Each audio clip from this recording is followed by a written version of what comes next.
please don't try anything you're about to see at home. We're what you call experts.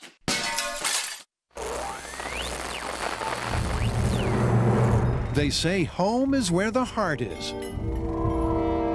But inside every house lurks a host of domestic dangers.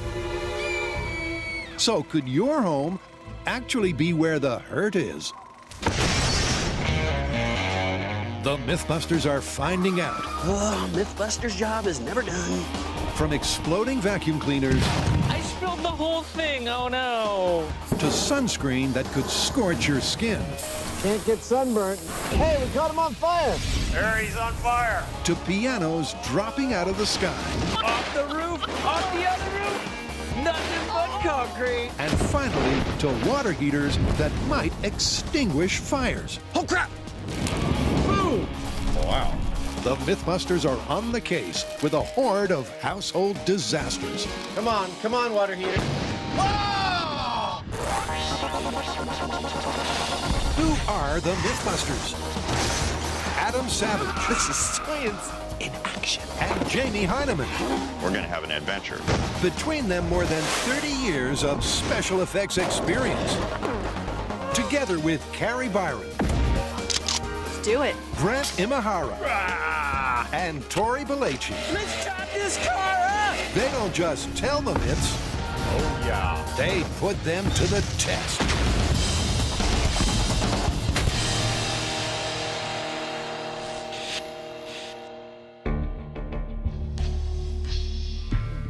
Off the grid and undercover, the Mythbusters are beginning This is the worst case scenario. Fire in the hole. by living dangerously. All I want is something to blow up. Is that so much to ask?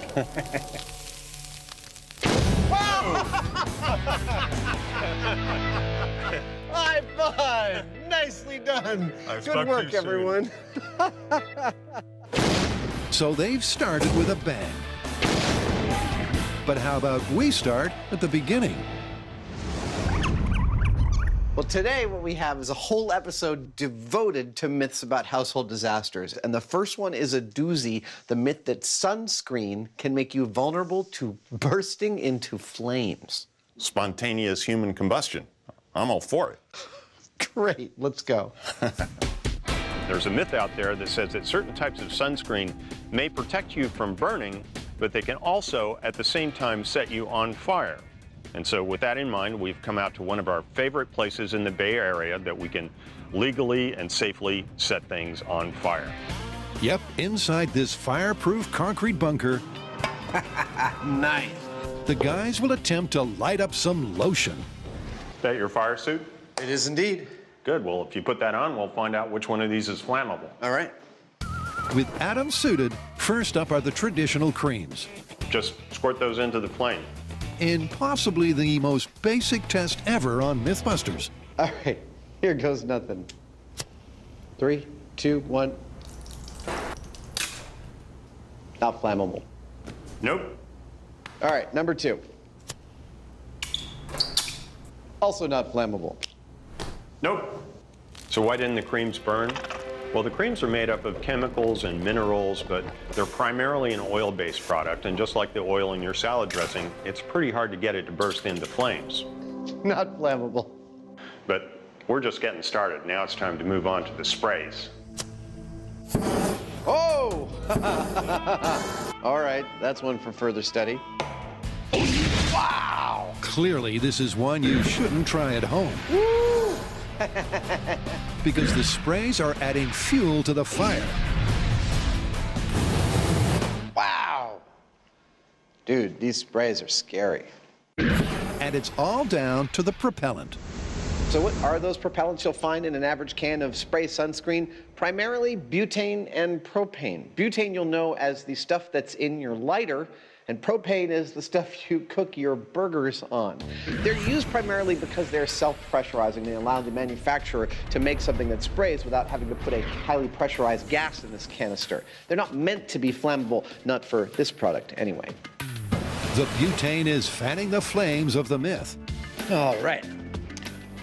Time to get cooking. So now to find out if this summertime scenario really is a household hazard. Just in case. Our scenario here is pretty straightforward. Our dude here, the chef, is a barbecuing aficionado who's also very pale. So he is currently covering himself with sunscreen while barbecuing. We're gonna wait until the meat gets good and greasy and get some fire coming up off of that. And then we're gonna try and apply a little sunscreen, see what happens to our dude. All right, here we go. I may be barbecuing, but it's been a while since I put sunscreen on. Barbecue Buster is pale as a ghost, so Adam ensures he's thoroughly protected from the sun. Yeah, that's not so bad. But could that overzealous protection actually do Buster harm? Can't get sunburnt. No, no sunburn for you.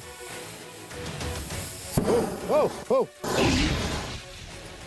Hey, we caught him on fire. He's on fire. So I put him out? Yes. Excellent. Whew, that was close. We actually were able to get the fire to jump from the barbecue through the mist to the guy's arm and set him on fire. Pretty extreme circumstances, I know, but at this point, his arm and even some of his clothing are on fire, and he's in big trouble. Clearly, this could be a home disaster waiting to happen. So cue Human Analog 2.0.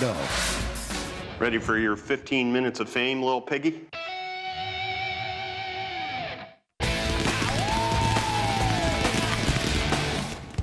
Next up, Carrie, Tori, and Grant get the drop on a little house music.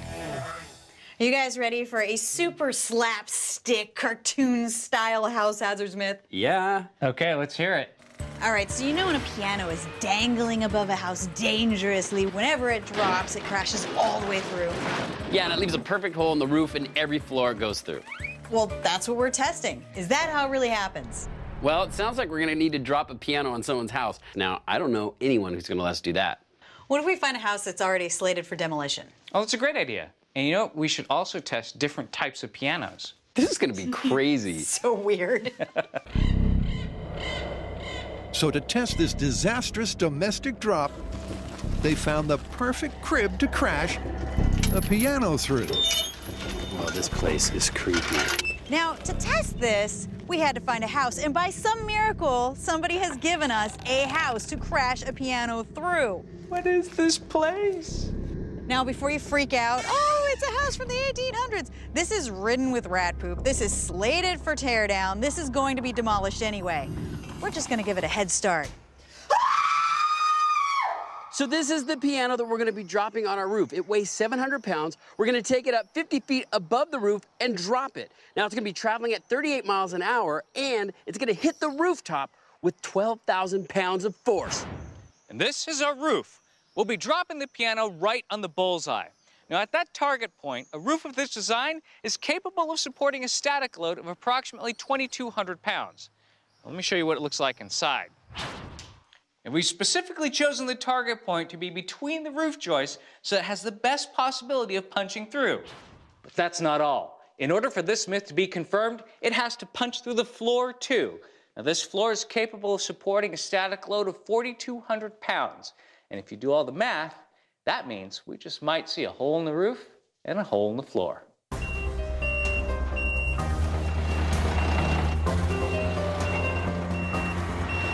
All right, time to raise the piano, huh? Let's do it.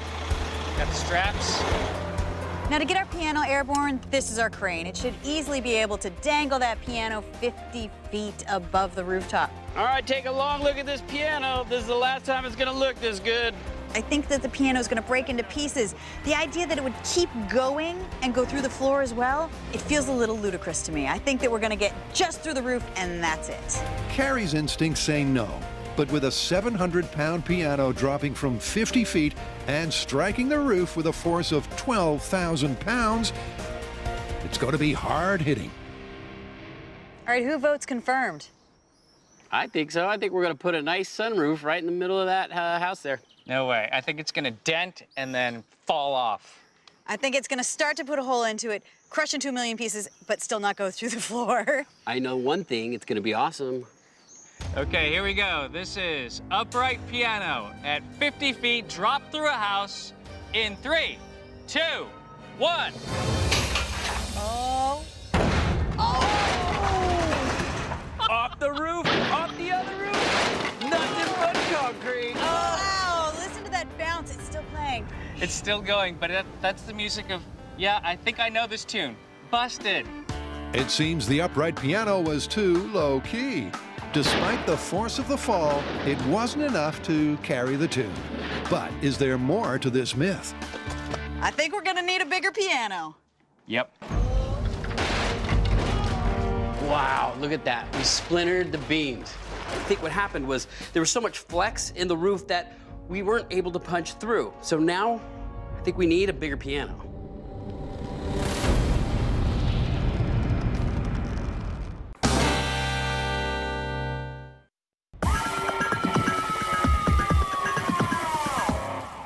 Sunscreen.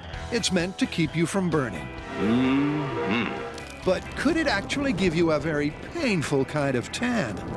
So far in this episode, our experiments have been concentrated around the aerosolization of spray sunscreen. That is, when it creates a bilious cloud that gets near an open flame and can cause a whooshing fireball. Hey, we got them on fire. But that's not the only mechanism by which we've heard these sunscreens can be dangerous. We've heard reports of people applying it and then minutes later approaching an open flame and then catching on fire, that it may remain flammable for a period of time. But to test this, we can't use our fiberglass mannequin because its skin is hard. We need a more realistic human analog to skin that can absorb our sunscreen. Ready for your 15 minutes of fame, little piggy? Like that guy. The suggestion is that propellant-based sunscreen stays flammable long after application. Let's get to grilling. There we go. But is that a scenario that will bring home the bacon? Now we wait a little bit. Let the fat start to fry. For the first test, we're going to apply the sunscreen and then wait 3 minutes before we expose it to flame. All right, dude, I think we're close. You want to get ready to spray them and then count down 3 minutes? Okie dokie. So how might it be that sunscreen remains flammable once applied to the skin? A whole bunch, all the way down the arm, too. Well, solvents are used to dissolve the oils and minerals and carry them in suspension, and that is usually denatured alcohol at concentrations up to 75%. And as we know, alcohol is very flammable. That's the theory. And 3 minutes later, 3 minutes. Porky has to sweat it out. All right, here we go, pig. Adam fans the flames, but will the sunscreen still be flammable? Nothing. Nope. Nothing, man. No. 3 minutes, I don't think you're flammable. Time to do 1 minute. Let's go for broke. Next, they slap on a whole lot more sunscreen. And this time, grab the grill after just 60 seconds. Time's up. Go.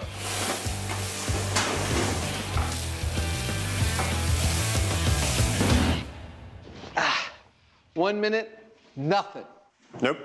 We've tested the application of spray sunscreen on our pig and exposed him to a barbecue fire for 3 minutes and 1 minute, and so far have yet to achieve any kind of burning pork.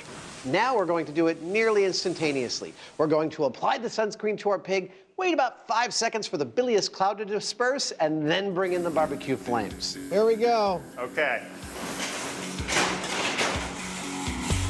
There, he's on fire. Is he on fire? No, my goodness. So as Porky feels the burn, there's definitely a residual risk. But it's only 5 seconds after application. So it seems that the alcohol in these sprays is evaporating very rapidly. But if you spray yourself down and then immediately expose that sprayed area to an open source of flame like the grill, you could be in serious trouble, like our guy.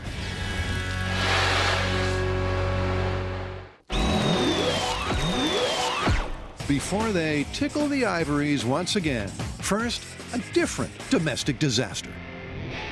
Okay, a vacuum cleaner, and is that black powder? It is. All right, let me explain. Now, this myth is about a guy who's making his own ammo in his living room. He knocks over a bunch of black powder on the carpet, decides to vacuum it up, but something in the vacuum cleaner ignites the black powder, and the whole thing explodes. No way. Man, this has Mythbusters written all over it. It's a household hazard that you can't sweep under the rug. But will sucking up black powder really bring the house down? Well, at the bomb range, All right, the cleanup crew's here. the guys get on with their chores All hands on deck, get it? Funny. as they lay first a floor Oh my God, it's perfect. and then a carpet. Watch this. Boom! Wow, we actually got a carpet that goes with the colors of the bomb range. There's dirty brown and blasted brown. A little bit of burnt ochre.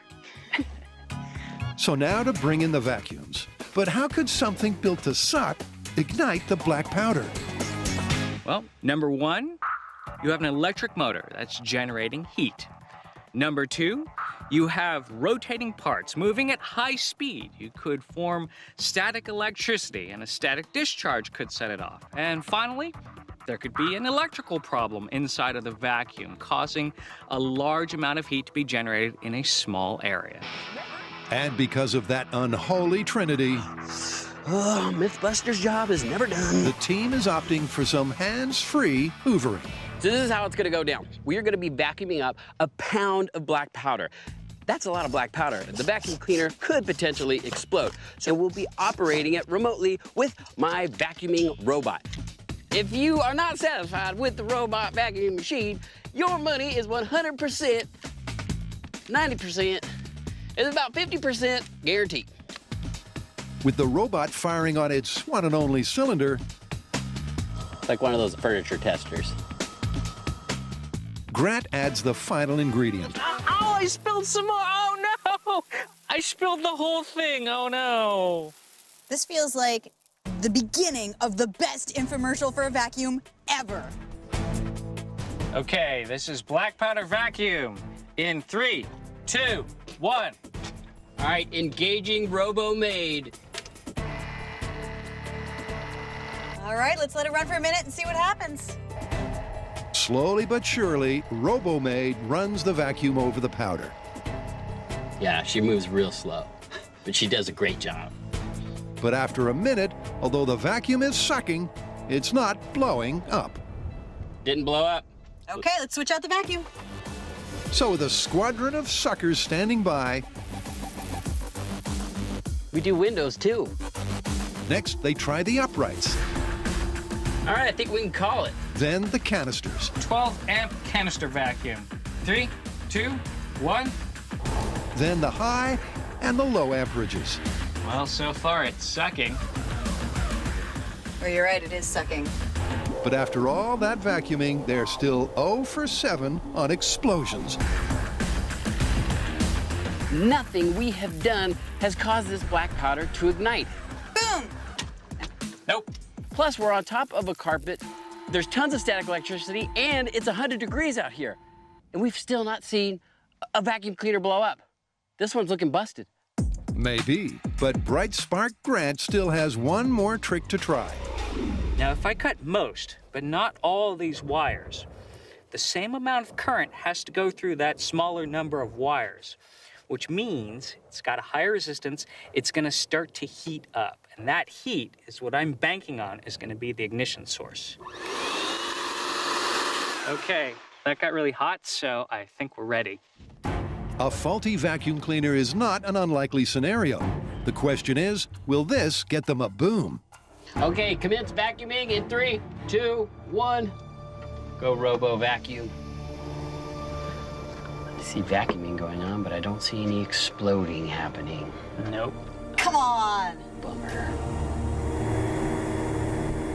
10, 9, 8.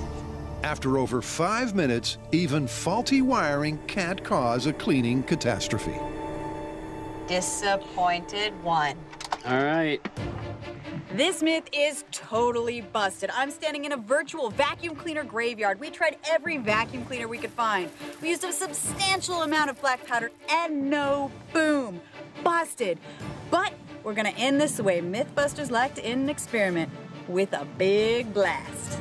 Yep, the team tested the circumstances, and it sucked. So now it's time to replicate the result. Time for our favorite part. Mythbusters maid service in 3, 2, 1.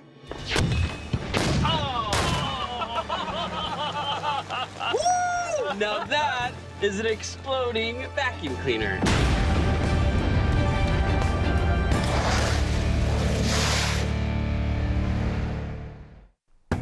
Coming up, the Mythbusters hit home with more domestic disasters. Come on, water heater.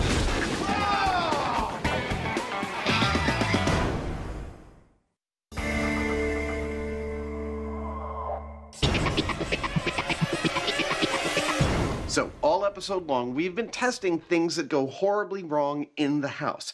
For this story, we've got a bit of a twist. We're doing two things that go horribly wrong, except that they cancel each other out. Go on. Well, first, you've got to picture a house that has a faulty hot water heater, a situation we know is very, very dangerous.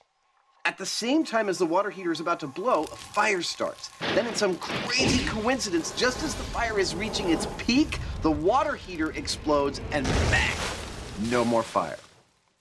So the water heater explodes and then it completely extinguishes the fire. Exactly. So what we need is a house that we can set on fire and a water heater that will fail precisely when we want it to, because in this one, timing is everything. Isn't it always?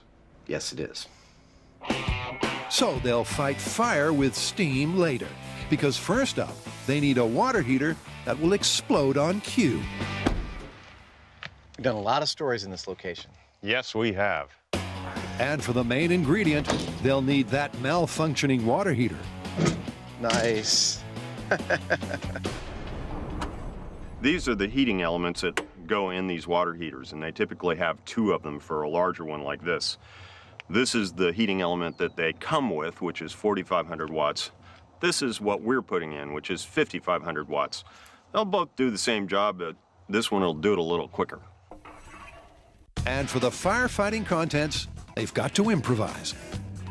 Resources are a little scarce out here at Pit 232, so Miles and Tori are using the Greydall to get water in that trash can. Said trash can will then be transported over to our water heater, where soon we're going to turn it into steam. Hopefully, catastrophically. That right there, that's some Mythbusters ingenuity.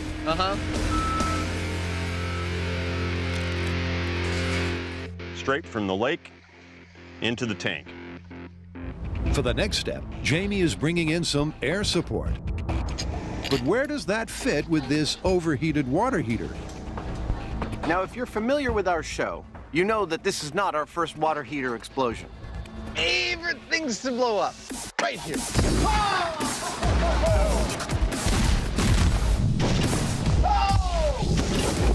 Now, in the past, when we've blown them up, we have gone with a very similar methodology for every single one. We've capped it off, heated it up, and waited for it to blow. The suspense is killing me. And waited. This is excruciating. And waited. I don't want to take my eyes off. The waiting's the hardest part. I love this part. But in this case, we need the water heater to blow at a very specific point when the fire in our house is big enough to have passed the point of no return, but not big enough to have officially burned down the house. So this time, we are implementing an entirely new method of causing our water heater to blow exactly when we want it to. And that new method starts here with this generator putting out 11,000 watts of power to the heating elements in our water heater. All those trusty electrons will transfer their energy into the water inside this sealed container, causing the water to expand, causing pressure to build inside it. And in our extensive experience with these, they'll blow somewhere between 320 and 340 pounds per square inch of pressure. So I figure I can make the tank blow whenever I want using this scuba tank. I'll wait until we get up into the 300 PSI or so range, throw this lever, and when I do,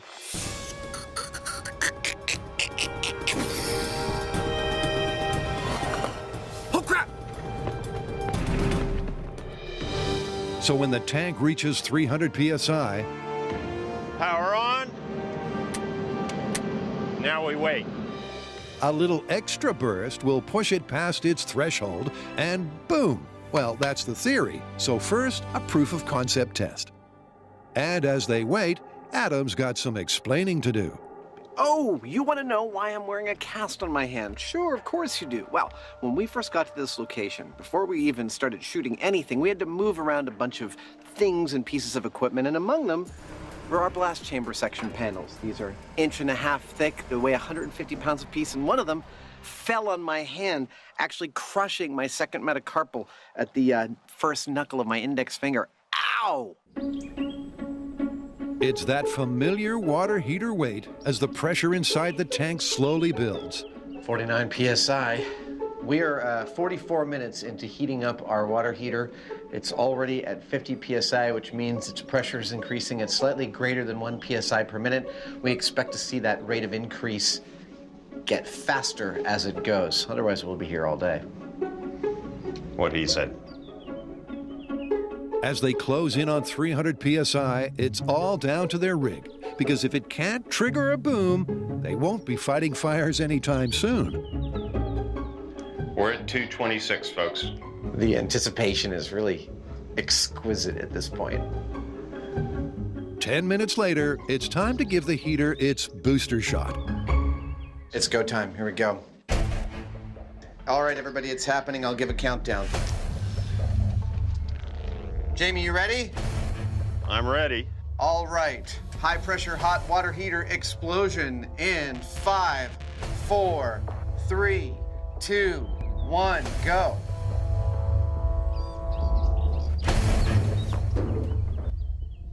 That pressure just dropped to 0. Oh, it's up, it's up, it's up. I see it, I see it. It's coming down to the right. It's perfect, not too far. Boom! Nice work, sir. Within a second. Well done. What a relief, that works magnificently. Proof of concept. Let's go inspect the damage. Never get used to that feeling. That last shot in the arm overpressurized the water heater. And after a dramatic pause for effect, it exploded almost on cue. Smells wet. And just like every other water heater explosion, there's the upside down concave, now made convex, that sends it on its journey. So as you can see, the ground is wet around here. It's about a 25-foot radius of moisture. That's the stuff that hopefully is going to put out our fire. Yeah, a little welding, it'll be good as new. Well, that was beautiful. It would seem that even though we are old dogs when it comes to detonating or exploding hot water heaters, we can still learn a few new tricks. We now know exactly how to set off a water heater when we want to. Now it's time to transfer that technology to a house on fire, because don't forget, we're trying to put out a house fire with the energy of an exploding water heater. This should be good. Next up, a myth that could be a dog's breakfast. All right, family decides to have a picnic out on the patio. They get everything all set up, they go away, they come back, and the patio is totally engulfed in flames. The fire investigators blamed the dog bowl. Wait. How'd the dog bowl set the fire? Well, apparently, the dog bowl was able to focus the sun's rays to such a tiny point that it got hot enough to start burning the deck down. Interesting. According to the myth, dog bowls can be real party poopers. But did they really ignite this inferno, or could this tale be barking up the wrong tree? Time for the Mythbusters Picnic of Death. No dogs get hurt during this experiment, right? Absolutely not. Okay, so here's the setup. Family decides perfect day for a barbecue out on our wooden deck. So they get everything all set up, and then they walk away.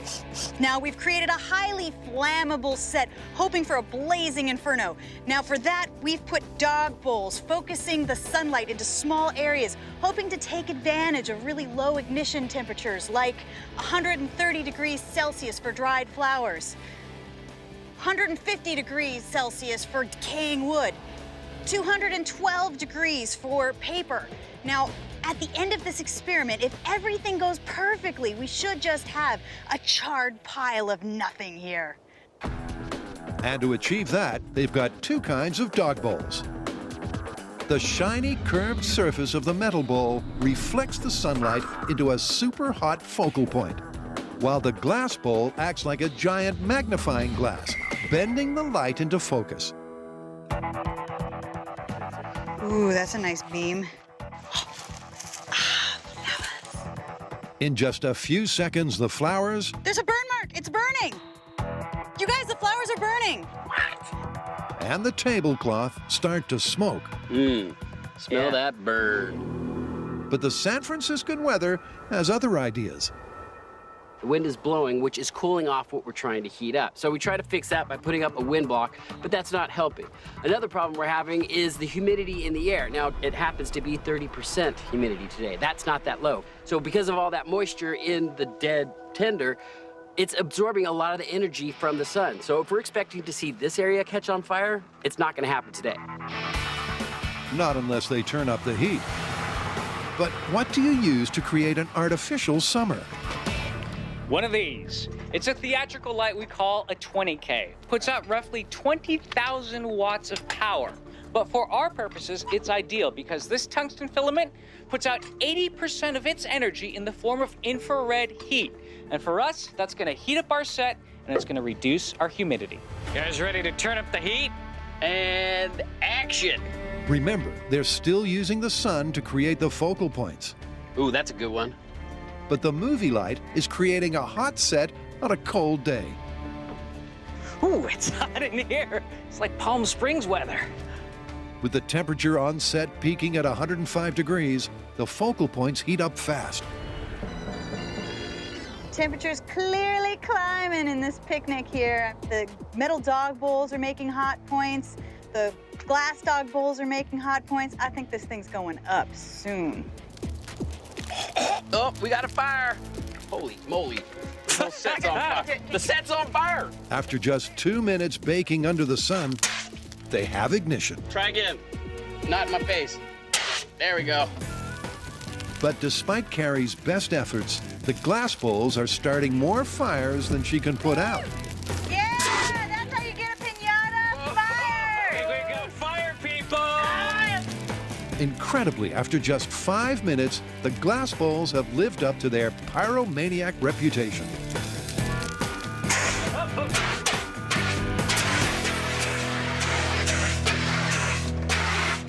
So can a glass bowl create enough heat to start a fire?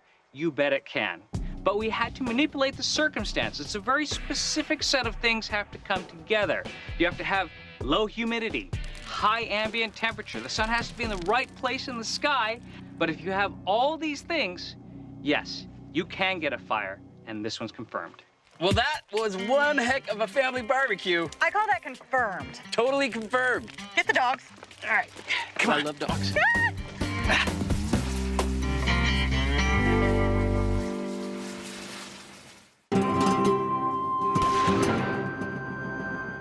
Welcome back. We have been testing a story about a house that is on fire, and that fire gets extinguished by an exploding hot water heater. In order to test this, we had to come up with an entirely new method of exploding a hot water heater on command. We tested it, and it works perfectly. Boom! Nice work, sir!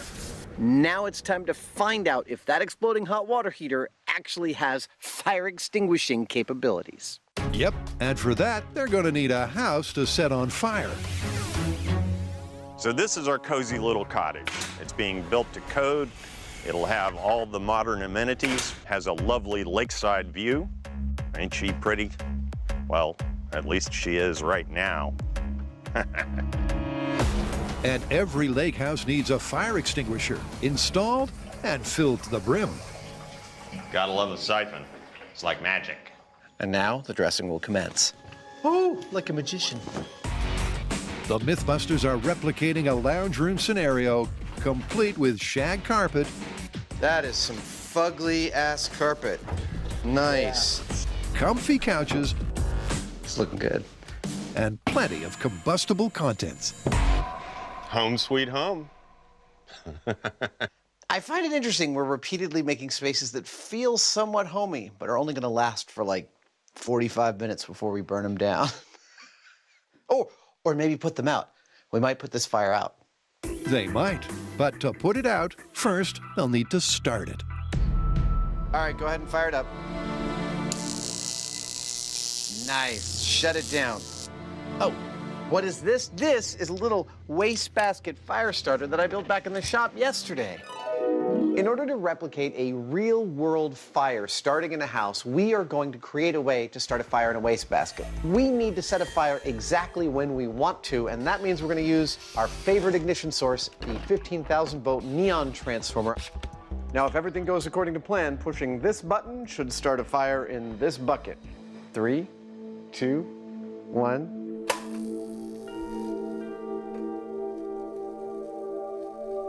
And there it is. Wait, that's it. I think that's enough set. Oh, wait, there's one last detail. Everyone has a nice little bit of a throw they put over the arm of their couch. Diabolical. The house is now a disaster waiting to happen. But to contain it, Jamie is digging the dirt.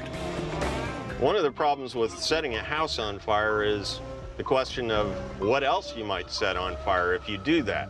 Well, it's fire season here in California, and our experiment is going to make the fire department a little, well, nervous. So to put their minds at ease, I'm going to dig a nice fire break. And with that, their house is ready to burn. Visitor. Who could it be? I think we're done. Not yet. Stand back just a little bit. Now we're done. Wipe your feet. Carpet's all nice.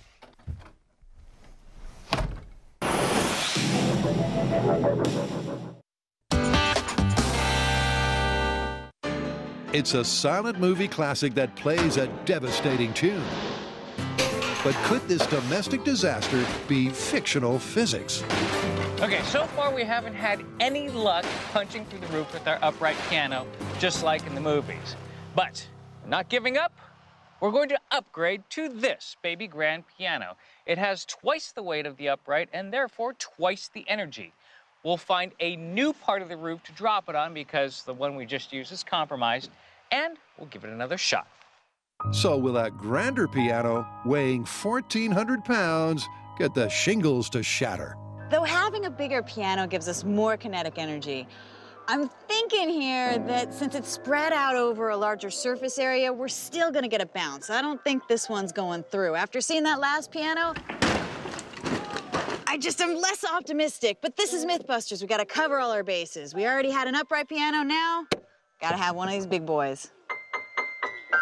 What are you doing back there? I'm serenading. Pins out. Yeah. This is gonna be good. This is gonna be real good. It makes me very uncomfortable seeing something that heavy, that high in the air. Dangling 50 feet above the roof, will it be an instrument of massive destruction? All right, this is grand piano through a roof. In 3, 2, 1. Oh! It's stuck! That's awesome! I thought it was going through! That was awesome! That was hilarious! It didn't put a hole, but it stuck to the roof. That was awesome. All right. Let's go take a look. That was amazing. Amazing. But this myth is on its last legs, as they're the only things that penetrated the roof. Well, there's something you don't see every day. Nope. It just stuck to the roof. That's awesome. I think at this point we can pretty much call this one busted. We tried twice with 2 different kind of pianos and we didn't get a hole. No, and this is kind of an old, rotten house. All right, so we had the grand piano suspended 50 feet above the roof. We let it go, and I thought for sure it was going through. But as you can see here, only the legs made it through. The rest of the piano is still on the roof. Fortunately, it doesn't work like it does in the movies. This one is busted. Busted. But it ain't over until the piano goes through the roof. Welcome back to the Mythbusters experimental music program. But now, we are going to introduce sand. 1,500 pounds of sand. This is gonna fill every nook and cranny of the piano and hopefully give us an advantage. Because right now, the score is roof 2, piano 0. In other words, they're stacking the odds by stacking the piano with sand. And with a little fine-tuning... That sounds better. There'd be a lot of musicians out there that hate me right now, but... The now packed piano is ready for a jam session. Anybody know any Beach Boys? Ugh, gross, I can't stand it. You guys, let's just get this thing in the air. Oh my God, that was great. I want you to drop the piano on my head, though. All right, bring in the crane. This is gonna put a hole through the roof for sure. Now, the first time we tried this, the upright piano weighed about 700 pounds. We've upped the weight of this one to 2,600 pounds, or 3.7 times more. It seems to be holding the sand. You guys want to get into position? Additionally, we're raising our height from 50 feet to 75 feet. We're gonna raise up right from there. That's going to result in an impact force of over 55,000 pounds. Now bear in mind, that roof is only rated for a static load of 2,100 pounds. There's no doubt about it. This thing is going through. All right, we're clear of the trees. Now dangling at 75 feet above the roof, it's time for the final movement as this myth faces the music. All right, so this is heavier piano from a higher height. In 3, 2, 1. Yeah! Whoa! No resistance whatsoever. That put a hole in the roof. Awesome. Holy mackerel, that was awesome. Good shot. Like a cartoon anvil, the piano drops straight through the roof. Yeah, check out the new skylight. That was sweet. This is kind of what I thought was going to happen with this first piano. It was just going to punch a hole through the roof and land on the floor. Luckily, this piano had a couple extra things going for it. Height, we had it much, much higher. It was much, much heavier. And smaller surface area, compacting all that weight into a nice little just demolition ball. It's awesome. All right, it might have taken a few tries, but we finally got a hole in the roof with the piano, but this one's still busted. Yeah, I mean, that was an upright piano weighing 2,600 pounds, stuffed with sand, raised to 75 feet. That's not a normal situation. Well, I'm pretty sure nobody's calling Mythbusters piano movers, are they? I'm sure someone would hire us. Somebody wants a skylight.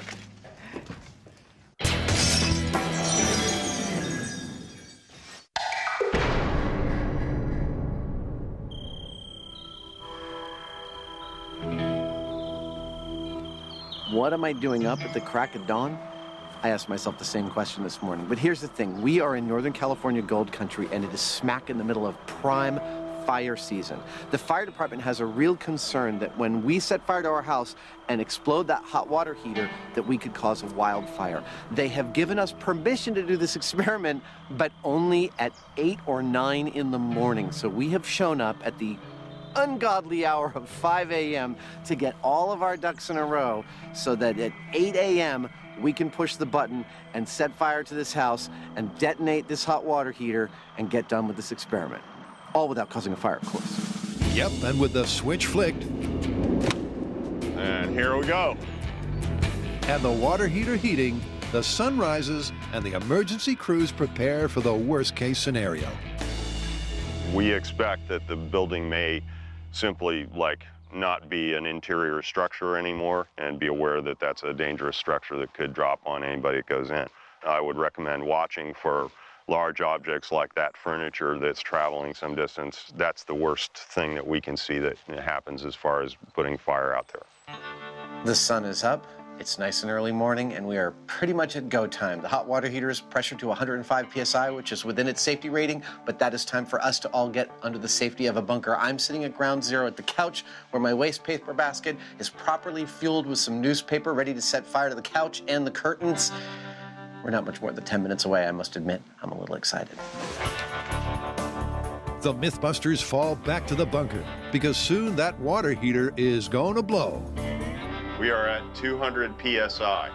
The question is, will it extinguish the impending fire?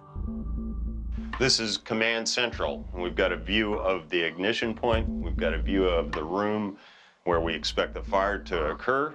We've got our ignition switch and our pressure meter. We're all set. It's nice when our gauges match. I personally think the fire's going to take about 2.5 minutes to get to the point of no return. And I think that our hot water heater is going to put it out when it explodes, but I think it's also going to destroy the house. This is the most tense part of the operation. So I think it will be a plus and a minus all at the same time. But we'll find out soon enough. After 1.5 hours, the tank is closing in on the explosive butter zone. So it's over to our fire starter. All right, here we go. Setting the fire. 3, 2, 1. Oh, worked like a charm. That worked. Holy crap. Oh, wow. Inside the house, the flames quickly take hold. The smoke is obscuring. It's still going strong, but it's obscuring my upper camera. And with the fire raging and the water heater at 300 psi, they're ready to fight one disaster with another. All right, Jamie, I'm going to give you the countdown. Are you ready? You got a good fire? Yeah, I got a good fire. All right. Here we go. Fire in the hole. We are going to blow this hot water heater in 5, 4, 3, 2, 1, go. Come on back in.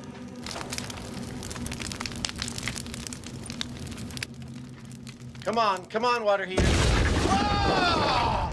It's up, it's up, it's up. I see it. I see it. It's coming down. Blam! It landed on the land. There's no house left. I don't see any fire, though. I see some smoke.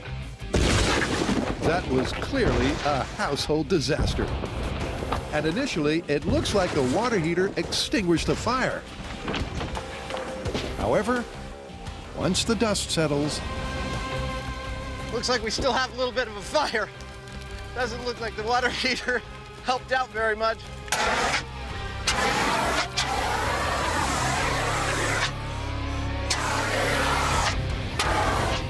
Fire Chief, for your information, we have extinguished the fire, but there's still some smoldering, so a little water here and there would take care of the finishing it off.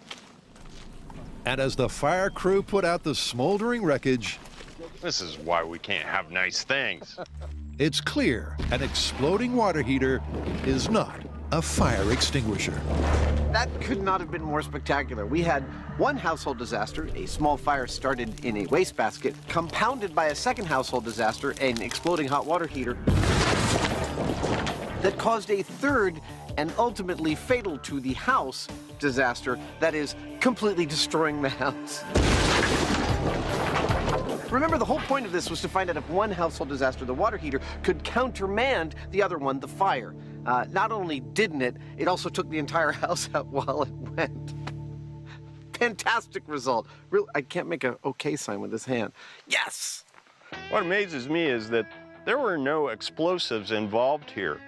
This little piece of sheet metal, though, did that. Did it put out the fire? Some of it. Did we save the house? Oops. Well, I think it's pretty obvious how we should call this. What do you think? Yep. What do you think, guys? Busted! Let's go home.